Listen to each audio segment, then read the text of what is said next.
અને હવે સમાચાર રાજકોટથી, જ્યાં શહેર વિસ્તારમાં તોફાની પવન સાથે વરસાદ પડ્યો છે. ભારે વરસાદના પગલે રોડ રસ્તા પાણીમાં જળતરબોળ જોવા મળ્યા. રાજકોટના હેમુ ગઢવી હોલ પાસે પાણી ભરાઈ ગયું છે. 1 ઇંચ વરસાદમાં ઠેર ઠેર શહેરના રાજમાર્ગો પર પાણી ભરાયા હોય તે પ્રકારના દ્રશ્યો સામે આવ્યા છે. અમીન માર્ગ પર વૃક્ષ ધરાશાયી થતા સબસ્ટેશનમાં ધડાકો થયો હતો.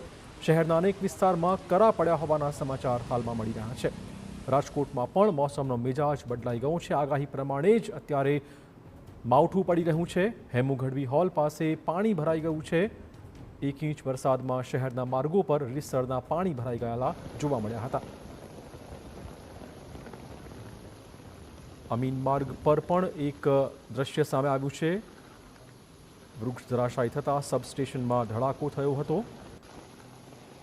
જોઈ શકો છો કેટલી તીવ્રતાથી પવન ફૂંકાયો છે અને માવઠું પડી રહ્યું છે. અનેક વિસ્તારમાં કરા પડ્યા હોવાના પણ સમાચાર છે. રાજકોટમાં જાણે ચોમાસું હોય તે પ્રકારનો માહોલ હાલમાં જોવા મળી રહ્યો છે. રોડ રસ્તા પાણીમાં જળતરબોળ થઈ ગયા છે. લગભગ 1 ઇંચ વરસાદ પડ્યો હોવાના સમાચાર છે.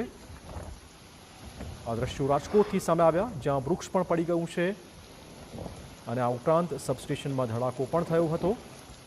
તો ચૈત્ર મહિનામાં અષાઢી માહોલ જામ્યો હોય તે પ્રકારના દ્રશ્યો રાજકોટ શહેરમાંથી સામે આવી રહ્યા છે.